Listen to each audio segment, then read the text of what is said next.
नमस्कार साथियों, कैसे हैं आप लोग। होप कि आप लोग बहुत ही अच्छे होंगे। दोस्तों, आज हम लोग बिजनेस इकोनॉमिक्स पढ़ेंगे। बिजनेस इकोनॉमिक्स का शुरुआत होगा आज, जिसमें से क्या पढ़ाया जाएगा आपको, कैसे पढ़ाया जाएगा आपको, ये भी थोड़ा बहुत हम एक बार डिटेल थोड़ा सा इस शॉर्ट में आपको बता देते हैं। सबसे पहले आपको ये बता देते हैं कि ये जो वीडियो है आज का, इसमें हम लोग पहला चैप्टर पढ़ेंगे, जिसमें बिजनेस इकोनॉमिक्स एक ऐसा सब्जेक्ट है भाई, जो आपके हर एक एग्ज़ाम में यहाँ से क्वेश्चन आता ही आता है। चाहे आप एम.कॉम एंट्रेंस या बी.कॉम एंट्रेंस या फिर सी.यू.ई.टी, यू.जी, पी.जी किसी भी कॉलेज, सेंट्रल यूनिवर्सिटी या फिर स्टेट यूनिवर्सिटी या फिर किसी एफिलेटेड कॉलेज से पढ़ रहे हो, ये बात नई बात नहीं है कि बिजनेस इकोनॉमी से क्वेश्चन नहीं आता, हर जगह से आता है। ठीक है। और मैं उन बच्चों के बारे में बात कर रहा हूँ जो महात्मा गांधी काशी विद्यापीठ या फिर उससे एफिलेटेड कॉलेज से बी.कॉम कर रहे हैं, जिसने क्या किया है कि इकोनॉमिक्स, बिजनेस इकोनॉमिक्स सेलेक्ट किया है भाई। और आपको ये बता देते हैं कि सब्जेक्टिव और एमसीक्यूज फॉर्मेट में, मतलब आपके एग्जाम में जो एमसीक्यू फॉर्मेट में क्वेश्चन आएंगे या फिर सब्जेक्टिव, ठीक है ना, दोनों ही यहाँ से आपको, मतलब ये जो कंटेंट बनाया गया दोनों ही आपको यहाँ पे आपका काम होगा। ठीक है ना। तो ये मत सोचना कि ये एमसीक्यू फॉर्मेट में है तो हम रिटेन एग्जाम देंगे तो कैसे होगा, या फिर रिटेन एग्जाम में तो एमसीक्यू कैसे होगा। आपको कंप्लीट पढ़ाया जाएगा, कोई टेंशन आपको नहीं लेना है। ठीक है। बस आप ध्यान से जितनी भी वीडियोस आएंगी, आप टॉपिक वाइज एक के बाद एक प्लेलिस्ट बना दी जाएगी, आप वहाँ से आप देखते जाएंगे। ठीक है। तो आइए हम लोग स्टार्ट करते हैं आज का ये सेशन, जिसमें हम लोग पढ़ेंगे इंडियन इकोनॉमिस्ट के बारे में, भारतीय अर्थशास्त्रियों के बारे में, जिन्होंने बहुत से योगदान दिए हमारी अर्थव्यवस्था में। अगर ये लोग ना होते तो आज हमारी इकोनॉमी इस लेवल पे ना रही होती। ठीक है, ये बात अच्छी है कि हमारे देश की इकोनॉमी एक अलग लेवल पे है। ठीक है, एक समय थी कि हमारे देश की अर्थव्यवस्था भारत की तीसरी बड़ी अर्थव्यवस्था थी, मनमोहन सिंह ने भी कंट्रीब्यूशन दिया। लेकिन हम लोग कुछ उनके बारे में पढ़ेंगे जो एंशिएंट समय में, जैसे आप लोगों ने हिस्ट्री के बारे में सुना होगा, हिस्ट्री में आप लोग सबको पढ़े, ठीक है ना, मुगल साम्राज्य सबके बारे में आपने पढ़ा, लेकिन इन लोगों के बारे में कोई पढ़ा नहीं रहा था। ठीक है। तो बाद में एमजीकेवीपी ने सोचा कि अब इस सिलेबस को थोड़ा सा न्यू एजुकेशन पॉलिसी के तहत थोड़ा सा चेंज किया जाए, बच्चों को कुछ नया एक्स्ट्रा नॉलेज दिया जाए। ये आपको एक्स्ट्रा पर्पस नॉलेज के लिए भी बहुत ज़्यादा इंपॉर्टेंट है, और आपके एग्ज़ाम, चाहे आप सेमेस्टर एग्जाम हो, एमसीक्यू फॉर्मेट में हो, चाहे आप रिटन एग्जाम में दे रहे हो, आपके लिए इंपॉर्टेंट है। ठीक है। तो सबसे पहले हम लोग कौटिल्य के बारे में पढ़ेंगे। देख लीजिए हम लोग किसके किसके बारे में पढ़ेंगे। कौटिल्य के बारे में पढ़ेंगे, इन्होंने क्या क्या कंट्रीब्यूशन दिया है और इन्होंने क्या क्या बताया इकोनॉमिक्स के बारे में, और देश में क्या क्या इनका योगदान रहा है। उसके बाद हम लोग पढ़ेंगे गोपाल कृष्ण गोखले के बारे में। आप लोग जान रहे होंगे, पक्का जान रहे होंगे इनके बारे में, 100% आपको पता है, आपको पता ही होगा, कहीं ना कहीं कुछ नहीं जाने तो इनका तो नाम तो जान ही रहे होगे। ठीक है। लेकिन इनका इकोनॉमिक्स से क्या रिलेशन है भाई, इकोनॉमिक्स से क्या रिलेशन, कुछ ना कुछ तो योगदान दिया होगा, तभी तो पढ़ाया जा रहा है। ठीक है। उसके बाद गोपाल कृष्ण गोखले के बाद आएंगे हमारे ये नेक्स्ट, ठीक है, आपके रामचंद्र गडगिल, ठीक है, धनंजय राम। अब इसके बाद जो है राम मनोहर लोहिया के बारे में पढ़ा जाएगा। राम मनोहर लोहिया के बाद आएंगे आपके नेक्स्ट जवाहरलाल नेहरू। अब कहेंगे जवाहरलाल नेहरू से भैया इकोनॉमिक्स से क्या मतलब है भाई, ये तो पढ़ने के बाद आपको पता चलेगा। अभी सबसे बड़ी बात है कि हमारे देश के युवाओं को कोई बहुत से, अगर आपको पता है तो अच्छी बात है, लेकिन नहीं पता है तो आपको समझ लीजिए आप अधूरे जानकारी में हो। तो आपको ये कंप्लीट जानकारी चैप्टर में मिल जाएगी। नॉलेज पर्पज से बहुत ही इंपॉर्टेंट सेशन होने वाला है।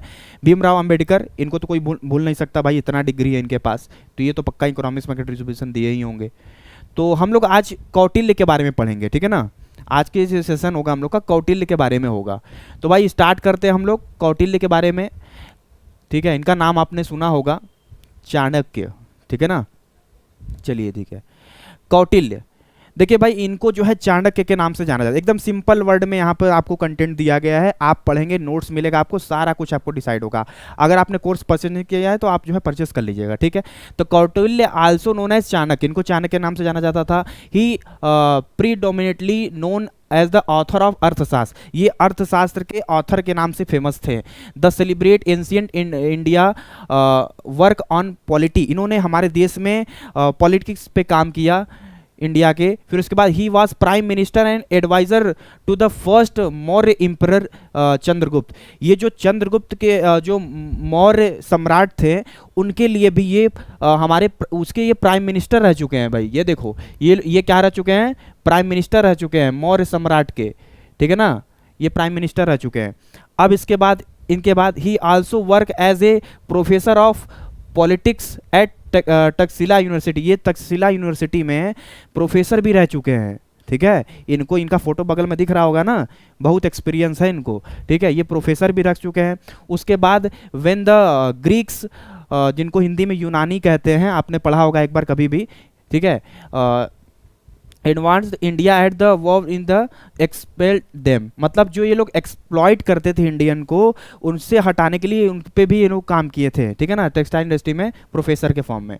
ही is admire for his understanding of human nature, politic wisdom and state affair which earn him the little the pioneer economics of the world. देखिए भाई, ये कहने का मतलब है कि ये हमारे ह्यूमन नेचर पे भी काम किए, वो समझा, अंडरस्टैंड किया, उसको समझा। ये पॉलिटिकल विजडम पे भी मतलब इनका कुछ ना कुछ कंट्रीब्यूशन रहा है, लेकिन इनको इकोनॉमिक्स में वो मिला, ठीक है ना। इनको इकोनॉमिक्स में क्या है, मतलब बहुत ज़्यादा इनको सम्मान दिया जाता है, ठीक है ना। अब इसके बाद हिज इनिशियल ईयर, मतलब पहले की बात है, initial year, Kautilya was taught the Vedas, ये क्या करते थे, वेद पढ़ते थे, ठीक है ना। Many believe that the memories they completely as the early age ही वॉज आल्सो टॉट। इसके अलावा ये और क्या पढ़ते थे, math, geography, science along the region. अब इन लोग को कह दिया जाए, इस समय के लोग को, कि अगर तुम कॉमर्स पढ़ रहे हो और तुम थोड़ा सा मैथ रीजनिंग पे फोकस करो, लोगों को पहाड़ लगेगा। लेकिन देख लो तुम्हारे सामने इतने ऐसे लोग हैं, स्वामी विवेकानंद, लोग कहते हैं कि स्वामी विवेकानंद इतने जानकार क्यों थे, इतना उनके पास क्षमता का, उनको भगवान थे। भाई भगवान कोई बन के नहीं आता है, बनता है यहाँ पे, ऐसा कोई काम करो, ठीक है ना। तो इन्होंने ऐसा किया, सोचो। अब इसके बाद केवल डिग्री लेने से नहीं होता है कुछ, ठीक है, आपके पास नॉलेज, एक्सपीरियंस होना चाहिए, ठीक है। इतने बड़े बड़े सम्राट के सामने इन्होंने जो है अपना काम किया, एडवाइस देते थे, ये सोचिए, ठीक है। The main purpose of Kautilya doctrine where the achieve the property of the king and country, ठीक है ना। इनका मेन पर्पज था, मतलब इतना तो नॉलेज था ही इनको।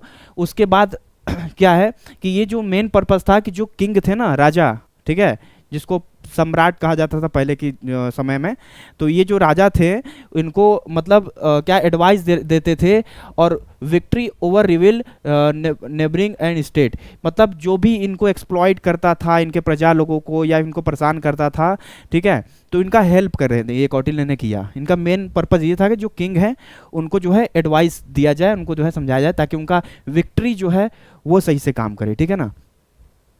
He is known for his work and अर्थशास्त्र, ठीक है, इन्होंने अर्थशास्त्र पे बहुत ज़्यादा फोकस किया, मेन इसीलिए जाना जाते हैं।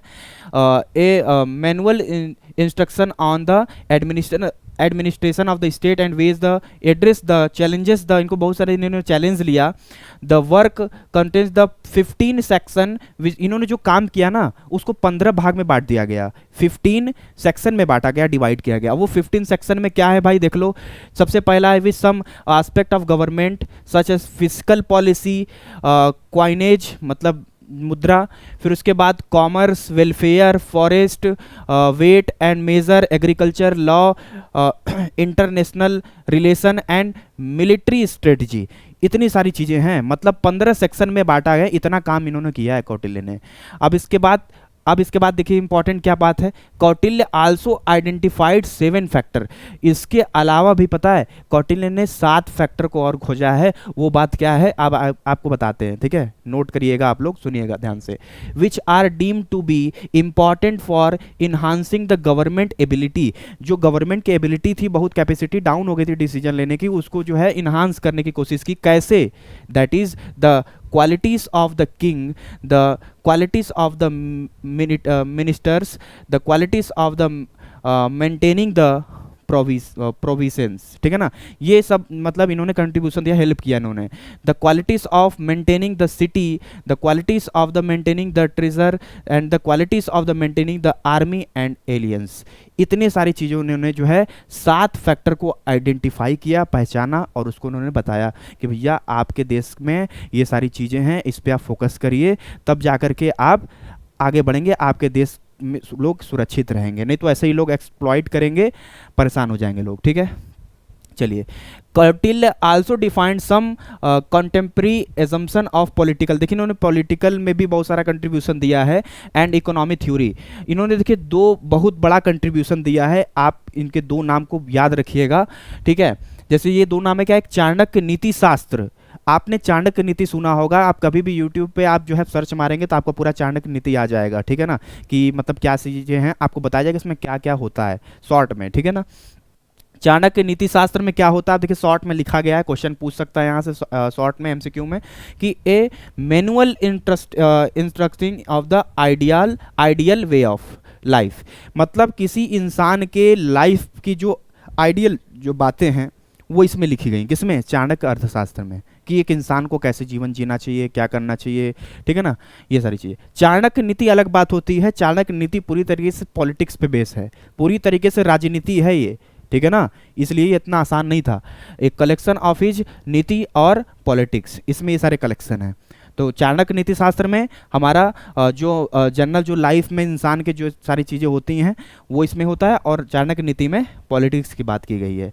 ये था इनके कुछ जीवन की कंट्रीब्यूशन जो हमारे देश के इकोनॉमिक्स के लिए इन्होंने दिया था चाणक्य ने। अब जो मेन बात पढ़ना है, इकोनॉमिक्स आइडिया ऑफ कौटिल्य, क्या क्या इकोनॉमिक्स आइडिया रहा है कौटिल्य का, ये आप पढ़ना है आपको, ठीक है ना। तो क्या बात है आप ध्यान से समझिएगा। सबसे पहले वेल्थ के बारे में इन्होंने क्या बताया, वेल्थ का मतलब पैसा, आप जान रहे होंगे कॉमर्स के आप छात्र, ये बात, अब ये वर्ड आपके लिए नया नहीं है, वेल्थ का मतलब होता है पैसा। इन्होंने क्या बोला भाई, देखिए पैसे कमाने की बात सभी लोग करते हैं, आपने एडम स्मिथ का नाम सुना होगा, एडम स्मिथ ने भी वेल्थ ओरिएंटेड डेफिनेशन दिया हुआ है।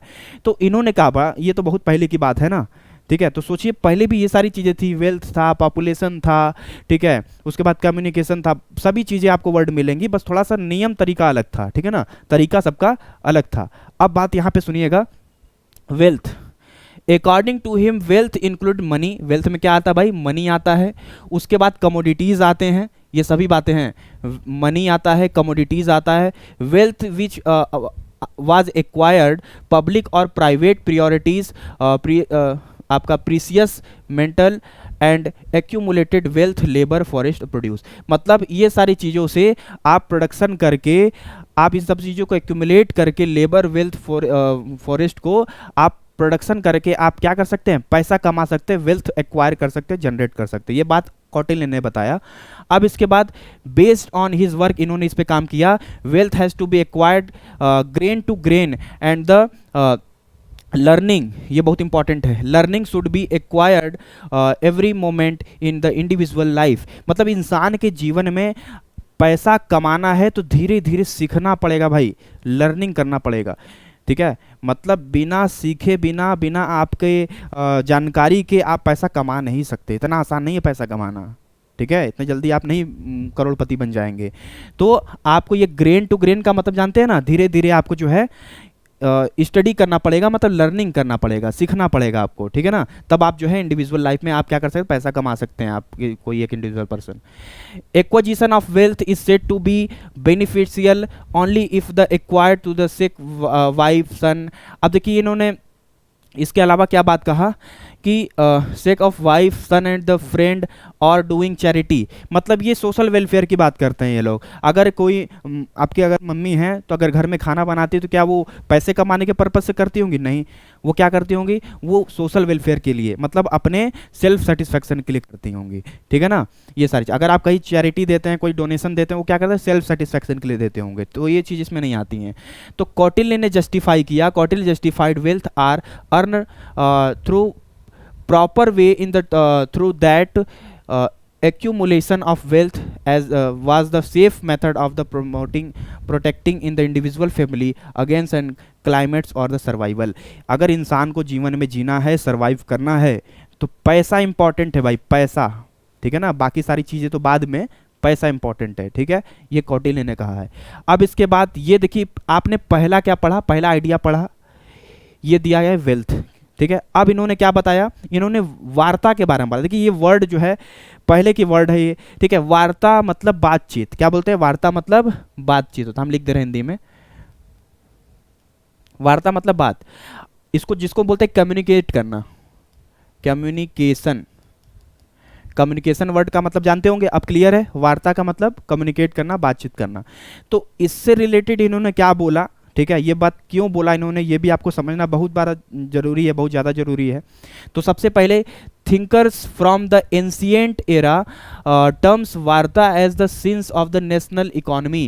ठीक है ना, मतलब बिना बातचीत का कोई मतलब बिजनेस हो नहीं सकता, कोई ट्रेड नहीं हो सकता। फिर उसके बाद where कर्टिल included agriculture, animal husbandry and trade practices that use the take place during that time in वार्ता। मतलब अगर आप कोई भी एनिमल हस्बेंड्री या फिर एग्रीकल्चर या फिर कोई फार्मिंग आप करते हैं, कोई ट्रेड प्रैक्टिस करते हैं, तो ये आपका वार्ता मतलब इस टाइम पे था, मतलब बातचीत उस समय भी लोग करते थे। ठीक है ना। अब चीज़ें जो है ऑनलाइन हो गई हैं, बाकी चीज़ें बदल गई हैं, मीडिया बदल गई है, सारी चीज़ें बदल गई हैं, तो वो अलग बात है। लेकिन ये सारी चीज़ें बहुत पहले से चलती आ रही हैं, ये आपको पढ़ाने का मतलब एक यही है।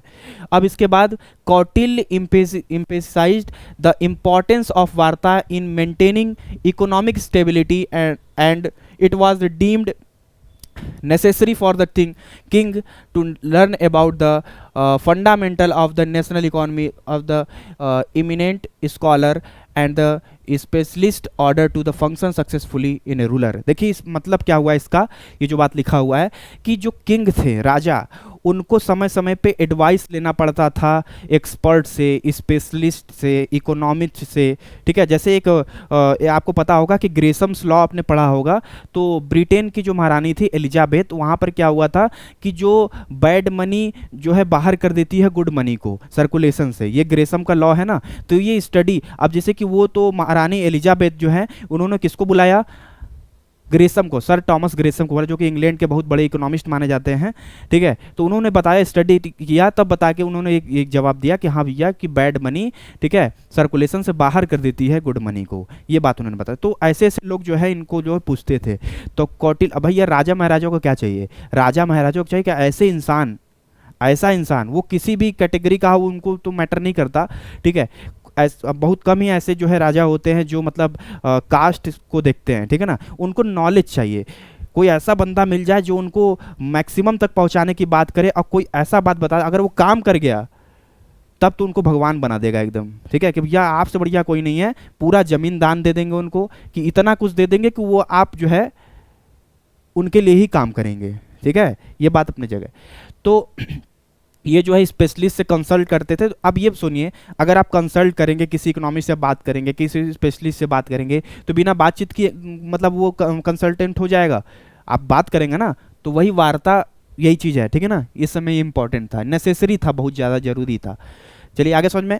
नेक्स्ट क्या है, तीसरा आइडिया है हमारे कौटिल्य का कि एग्रीकल्चर एंड एनिमल हस्बेंड्री। देखिए भाई, पैसा कमाने के लिए कोई कुछ ना कुछ तो करेगा।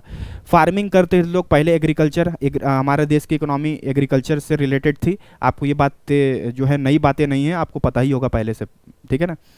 तो एग्रीकल्चर, इसमें क्या है, during the ancient time agriculture and animal husbandry are the considered to be important component of varta as this were regarded to the basic source of wealth.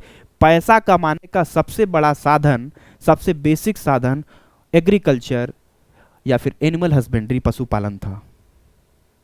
ठीक है, अब जैसे कि मान लीजिए गरीब लोग, मतलब पहले के लोग, मतलब एंशिएंट समय में लोग बहुत बड़ा बिजनेस के बारे में नहीं सोचते थे। उनका खेत होता था, जमीन होता था, उसी पे काम करना स्टार्ट कर देते थे अपने ज़िंदगी को चलाने के लिए।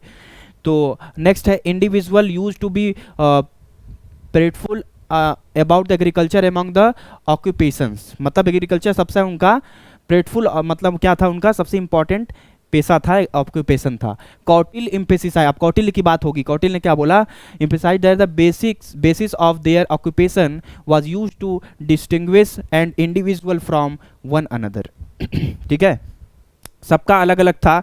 मतलब अगर कोई, अब देखिए यहाँ पर बात बोल रहा है, the value of the agriculture and was mainly determined as the basis of the fertility and fair prices for the agriculture produce was fixed state official. And देखिए पहले लोग जो, मतलब जो बड़े बड़े जो ट्रेडर्स होते थे, वो इनको क्या करते थे, एग्रीकल्चर को एक्सप्लॉइट करते थे।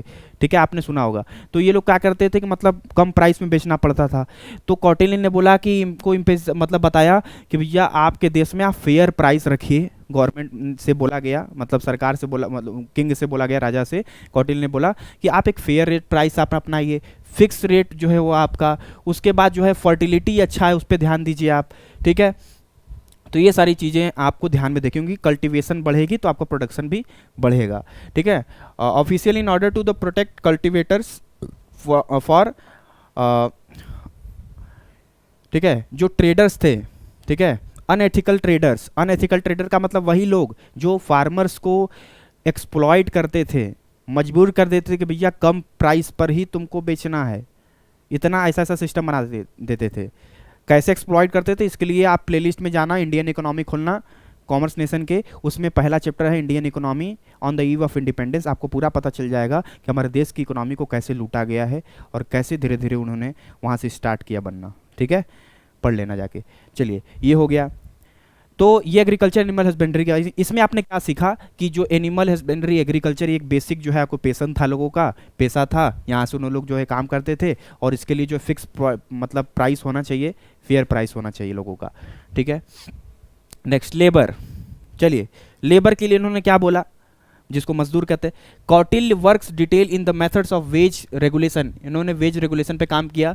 And for resolving the dispute between the employers and workers, पहले क्या होता था, वर्कर्स और एम्प्लॉयज़ के बीच में देखिए झगड़ा होना बनता है, डिस्प्यूट हो जाता है कभी कभी सैलरी को लेकर के, वेजेस को लेकर के, तो आप उसको जो डिस्प्यूट को इन्होंने हटाने की कोशिश किया। इसके बारे में इन्होंने क्या बताया, आप सुनिए।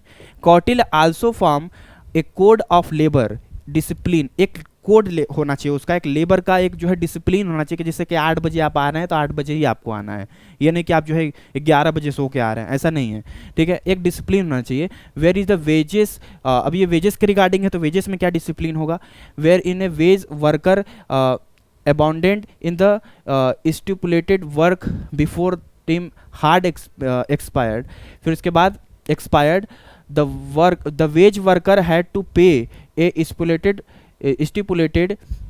wage back to him emperor and pay to the fine to the king। देखिए बात सुनिए, ये बात बता रहा है कि अगर कोई एम्प्लॉयर जो नौकरी दे रहा है और जो एम्प्लॉय जो नौकरी कर रहा है, वर्कर, अगर उसको बाहर निकाल देता है, मतलब हटा देता है, एक्सपायर, मतलब उनका एक्सपायर्ड का मतलब क्या हुआ कि उनका काम, मतलब उनका जो है रिटायर होने से पहले ही आप उनको हटा दे रहे हैं, तो इसके लिए जो वेजेस बनेगा उस बंदे का, उसको आप देंगे वर्कर को, और उसके बाद आपको राजा को, किंग को एक फाइन पेनाल्टी के रूप में आपको देना पड़ेगा कि आपने ऐसा काम क्यों किया। पहले पेनाल्टी फाइन बहुत चलता था, ठीक है ना, अब उसी के नाम बदल के चालान कर दिया गया है, ठीक है। चलिए, तो ये सारी चीज़ें हैं। ऑन द अदर हैंड कुछ और बातें हैं। Employer dismissed is wage worker, अगर कोई वेज वर्कर को डिसमिस कर देता है, हटा देता है, तो expiry of the term agreed then the employer must pay the stipulated wage, उनको क्या करना पड़ता था, जो वर्कर काम करें जिनको हटा दिया गया है उनको वेजेस पेमेंट करना पड़ता था worker, and must be paid the fine to the king, और उनको फाइन देना पड़ता था राजा को। चलिए, ये था लेबर के बारे में, ये सब कौटिल्य के बारे में बताया गया है।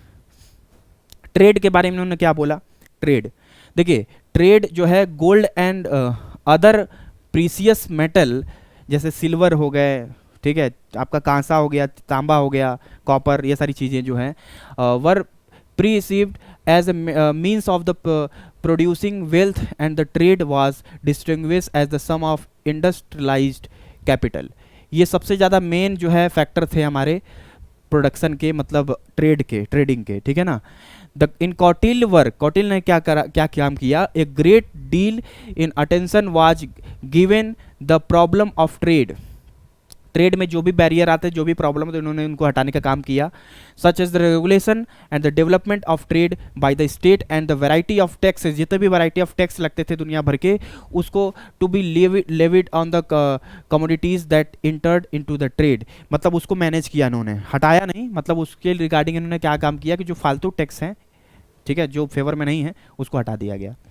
कौटिल्य आल्सो एडवोकेटेड, और इन्होंने क्या बताया, ठीक है, state trading the certain commodities through their the respective departmental agencies, इन्होंने डिपार्टमेंटल एजेंसीज भी के बारे में इन्होंने जो है एडवोकेट किया उनको, कि आल्सो एडवाइज टू स्टेट, इन्होंने हमेशा स्टेट देश को बताया, एडवाइस दिया, build rest house and store house, कि आप रेस्ट हाउस और स्टोर हाउस खोलिए for the कारवांस of the traders, for whom security facility, बहुत सी सिक्योरिटी फैसिलिटी आपके पास होनी चाहिए, वर रिकमेंडेड, इन्होंने उसके लिए ज़रूरत पड़ी कि सिक्योरिटी फैसिलिटी के लिए रिकमेंडेड किया कि हमको सिक्योरिटी फैसिलिटी भी चाहिए। Trades are commodities were approve when the supplies of the commodity were excess after the satisfying local needs, और उनके लोकल नीड्स को सेटिस्फाई किया जाएगा। चलिए वैल्यू के लिए इन्होंने क्या बोला, कौटिल्य वर्क सोर्स, कौटिल्य का वर्क जो है क्या था, Kautilya work source some light of the value, जो गुड्स का वैल्यू होता है, ठीक है ना, where each commodity value should be the taken according to the time to place. देखिए हर एक गुड्स का, हर एक कमोडिटी का वैल्यू टाइम और प्लेस के अकॉर्डिंग डिसाइड होता है, कभी कुछ रहेगा कभी कुछ रहेगा, ठीक है ना। ये बात इन्होंने, ये बात पुरानी नहीं, मतलब नई बात नहीं है, बहुत पहले से चलती आ रही है, ये आप जान रहे होंगे। But there can be no value for a commodity, उस कमोडिटी का कोई वैल्यू नहीं होता, which is the incapable for being exchange, जिसको एक्सचेंज नहीं कर सकते, क्या वैल्यू है उसका बताइए। And paying for the obtaining the particular commodity must be to taken to be cost, अगर किसी भी कमोडिटी का आप एक्सचेंज करेंगे, कुछ खरीदेंगे, उसके बदले में क्या देना पड़ेगा आपको, कॉस्ट, उसको पेमेंट करना पड़ेगा। चलिए ये वैल्यू के रिगार्डिंग बात हो गई। अब 2-3 बातें और बची हैं फिर खत्म है, ठीक है। चलिए पॉपुलेशन, देखिए पॉपुलेशन की बात क्या थी, बहुत पहले जो है पॉपुलेशन बहुत ज़्यादा नहीं थी, ठीक है, लोग जीते थे 100-120 साल, लेकिन उस लेवल के थे लोग, मतलब उस अच्छा खाना खाते थे, ये सब, तो वो पॉपुलेशन, देखिए क्या बातें हैं यहाँ पे, with the contents where between the state and the loss of life due to the इनइट। देखिए पहले के लोग बहुत ज़्यादा, मतलब तबीयत खराब होता था वो लोग मर जाते थे, ठीक है, क्यों, क्योंकि कोई बहुत अच्छा हेल्थ फैसिलिटी नहीं थी। अब तो बहुत बहुत बड़े बड़े हॉस्पिटल खुल गए हैं, बड़े बड़े रोग का इलाज है, पहले ऐसा नहीं था। पहले क्या था, आयुर्वेद था, मतलब बहुत, उसके बाद होम्योपैथिक आया, इंग्लिश की बात ही नहीं थी पहले, ठीक है ना, कि मतलब बुखार हुआ तो पैरासीटामॉल खा लो, ऐसा कुछ नहीं होता था पहले, ठीक है। तो ये हेल्थ फैसिलिटी ना होने के कारण, ठीक है, उनका क्या होता था, ज़्यादा लोग मतलब लॉस कर देते, अपनी लाइफ मतलब छोड़ दे रहे थे, मतलब मर जा रहे थे। Population could not grow beyond the certain limit and the ancient thinker had to no fear of over population, कोई डरने की बात नहीं थी कि ओवर पॉपुलेशन था ही नहीं इस समय देश। अब इस समय सोचने की बात है, डरने की बात है, क्योंकि हमारे देश की जनसंख्या पूरे वर्ल्ड की, पूरे विश्व की सबसे बड़ी जनसंख्या वाला देश बन गया है, ठीक है, चाइना को भी बीट कर दिया इन्होंने। तो ये बात अब सोचनी पड़ेगी, पहले डरने की बात नहीं थी, इसलिए इन्होंने बताया था। Kautilya recommended the work that the king should be the established colonize for the facilitating imaginaries, मतलब इनको पर ध्यान दिया जाए, इनके हेल्थ पर ध्यान देने की उन्होंने बात किया। चलिए नेक्स्ट, स्लेवरी के बारे में क्या बोला इन्होंने। In the Kautilya work of the detail, देखिए इंपॉर्टेंट बात होगी, एक दो बात और बची, आप देख लीजिएगा। Kautilya work detail documentation have been the maintain regarding to the slavery ever the slave of the treated as the family member and was not tasked to be any degrading work. A slave was with a hardly domestic servant who was not positioned used to the personal earning own property, ठीक है ना, मतलब उनका कोई जो है इस position पर नहीं हो सकता कि कोई पर्सनल अर्निंग नहीं कर सकता है, फिर कोई ओन प्रॉपर्टी अपना नहीं सकता, ठीक है ना। But economically slave the had to the better living in the hired labourer, इसको आप देख लीजिएगा एक बार, ठीक है, ये ज़्यादा इंपॉर्टेंट नहीं उतना। लेकिन सोशल वेलफेयर स्टेट आप देख लीजिएगा, सोशल स्टेट के बारे में क्या है, वेलफेयर स्टेट का मतलब दूसरे का सहायता करना, पैसे की बात इसमें नहीं होगी। अकॉर्डिंग टू द कौटिल्य ने बोला कि the state is the tree, क्या है भाई, ट्री है, कि स्टेट मतलब देश क्या है, वृक्ष है, ट्री है। Where is the king of the root, देश का जो राजा है वो उसका क्या है, मतलब वो उसका रूट है, मतलब मेन उसका जड़ है, ठीक है ना। एंड द कंसल्टर, जो उनको कंसल्ट करते थे, उनको जो एडवाइस देते थे, वो क्या है, वो उसके ब्रांच थे, शाखा, ठीक है ना, ब्रांचेस। एंड द कमांडर्स, मतलब जो कमांडर्स थे इनके, जो भी लीड करते थे इनको, ठीक है। एंड द लेसर ब्रांचेस, वो उसके छोटी शाखाएं थी, ठीक है। उसके बाद and the armies and the blooms, मतलब जो ब्लूम्स एंड फ्लावर, मतलब इसके जो आर्मीज थे, मतलब जो क्या बोलते हैं इसको, सेना लोग, वो क्या थे, वो इसके फूल और पत्ती थे, ठीक है, ये इन्होंने बताया। The people are the fruits, और जो जनता थे ये क्या है, फल हैं, देखिए इतना बड़ा दर्जा इन्होंने दिया, फ्रूट हैं, मतलब जनता लोग क्या है, फ्रूट है, मतलब इन्होंने देखिए प्रकृति से जोड़ने की कोशिश की। तो सोच लीजिए अब इससे बड़ा वेलफेयर की बात क्या होगी देश के लिए, ये राजा एक सोच रहा है, तो इससे बड़ा कोई बात नहीं हो सकता भाई, ठीक है ना, बहुत ही इन्होंने बात सोचा है। And the land is the seed, और जो जमीन है, लैंड, वो क्या है, सीड है, बीज, जैसा बीज बोएंगे वैसा फल पाएंगे, ठीक है, ये ऐसा ही बात। तो ये सोशल वेलफेयर। फिर इसके बाद एन आइडेंटिकल, ये बात आप याद करिए, यहाँ से बहुत सारे एमसीक्यू आ सकते हैं, ठीक है, कि in identical thought the also share with Shukracharya and also other ancient thinker, बहुत सारे चीज़ों उनके बारे में थॉट दिया। According to Kautilya, state were the responsible for the promoting the economic welfare. और कौटिल्य ने बोला कि हर एक देश के राजा को क्या करना चाहिए, रिस्पॉन्सिबल होना चाहिए उस देश की प्रजा के लिए, उस देश के लिए हमेशा प्रमोट करना चाहिए उसको, चलिए, ताकि लोग का इकोनॉमिक लाइफ अच्छा रहे। ये सारी चीज़ें। उसके बाद पब्लिक फाइनेंस खत्म है, यही लास्ट है अब, ठीक है ना। पब्लिक फाइनेंस, भैया पब्लिक फाइनेंस में टैक्स वाली चीज़ें आएंगी, ठीक है। Taxation was the one of the important source of revenue, tax सबसे इंपॉर्टेंट सोर्स होता है रेवेन्यू का, ठीक है, गवर्नमेंट का, स्टेट का। Where is the land revenue was an important source of taxation. Ancient India, पहले के समय में जो लैंड रेवेन्यू, इसको लगान कहा जाता था, सबसे क्या होता था, सबसे इंपॉर्टेंट सोर्स होता था। अब के समय में जीएसटी हो गया है, ठीक है। Kautilya has given detail the documentation on the taxation process, where is the tax system should be not burden to the public, कोई बर्डन नहीं डालना चाहिए, and must not prove to be the inconvenience to be public, कि उनको जो है problem ना हो, ठीक है ना। Taxes are considered as the remuneration, उनके जो है रिम्यूनरेशन के हिसाब से जो है कंसिडर करना चाहिए, कोई कम कमा रहा तो उसको टैक्स कम देना हो, कोई ज़्यादा कमा रहा उसको ज़्यादा टैक्स देना, बात खत्म, ठीक है। चलिए नेक्स्ट है town planning and social security, ये भी आप देख लीजिएगा, सिंपल है। Town planning included and the reorientation and the main road, street light and the subnet areas, ठीक है ना, subdivision areas. The villages are group together, मतलब गांव एक दूसरे से जो है जुड़े हों। उसके बाद the view to the economic necessities, defence of the state, मतलब ये सारी जो है आपको चीज़ों को पूरा करना पड़ेगा। उसके बाद पढ़ लीजिएगा एक centre for the state and the establish after careful planning and the lots of emphasis was lead to the maintenance on the sanitization, ठीक है ना। चलिए नेक्स्ट, ये बात हो गई। Kautilya believe that setting up the charitable institution खोला जाए, हाउसेस और द पुअर, गरीबों के लिए खोला जाए, जॉब्स फॉर द अनएम्प्लॉयड, मतलब बेरोजगार के लिए जॉब दिया जाए, ठीक है। प्रमोटिंग द वर्क, देखिए इतने बारे में इन्होंने ध्यान दिया है पहले के समय में, ठीक है। चलिए नेक्स्ट है, 2 पॉइंट लास्ट बचा है, प्राइवेट प्रॉपर्टी। प्राइवेट प्रॉपर्टी के रिगार्डिंग इन्होंने क्या कहा कि एंशिएंट थिंकर कहते थे and the Kautilya share the same thought, जो एंशिएंट थिंकर कहते थे वो कौटिल्य ने भी बोला, ये भी तो एंशिएंट थिंकर थे।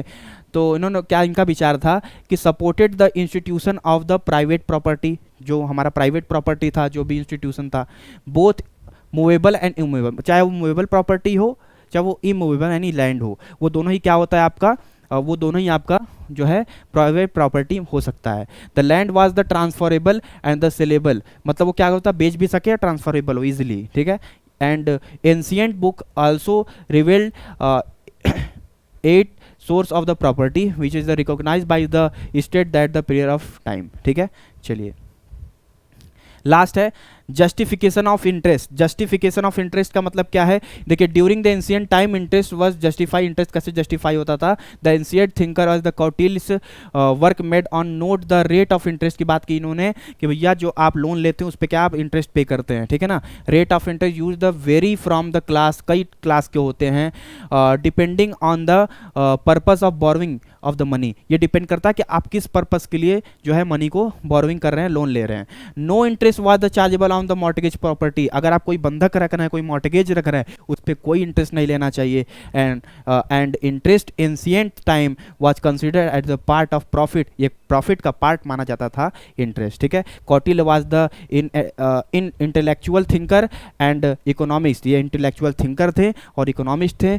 तो एंड एंशिएंट इंडिया के who was the prize in the sound of the political wisdom and knowledge, human nature का इनको नॉलेज था, because the Kautilya and his work Mauryan empire under the Chandragupta Maurya के, ये जो है सम्राट थे, मतलब क्या थे उनके प्रधानमंत्री रह चुके हैं, prime minister, later under the Ashoka become the model of inefficient governor. काम खत्म। कौटिल्य के बारे में इतना कंटेंट बताया आपको, आप इसको अच्छे से पढ़ लीजिएगा, ठीक है। बहुत इंपॉर्टेंट आपके एग्जाम पर्पज़ के लिए है, ठीक है, आपके एग्जाम के लिए बहुत ही इंपॉर्टेंट है ये, ठीक है। सेमेस्टर एग्जाम में हो चाहे आपका जो सीयूटी यूजी पीजी किसी भी एंट्रेंस एग्जाम में भी यहाँ से क्वेश्चन आएगा, ये जरूरी है कि सेमेस्टर के लिए ही हो, ठीक है ना, सबके लिए इंपॉर्टेंट है, बहुत इंपॉर्टेंट टॉपिक है, यहाँ से आप इसको नोट कर सकते हैं। अगर आपको कोई डाउट होता है, आप कोर्स जो है आपको पूरा पीडीएफ फॉर्म में चाहिए तो आप जो है डिस्क्रिप्शन में लिंक दिया हुआ है, आप कॉमर्स नेशन ऐप को डाउनलोड करिए, ठीक है। एक कॉमर्स नेशन प्रो ऐप बनाया गया है सेमेस्टर के मतलब के लिए, ग्रेजुएशन वालों के लिए,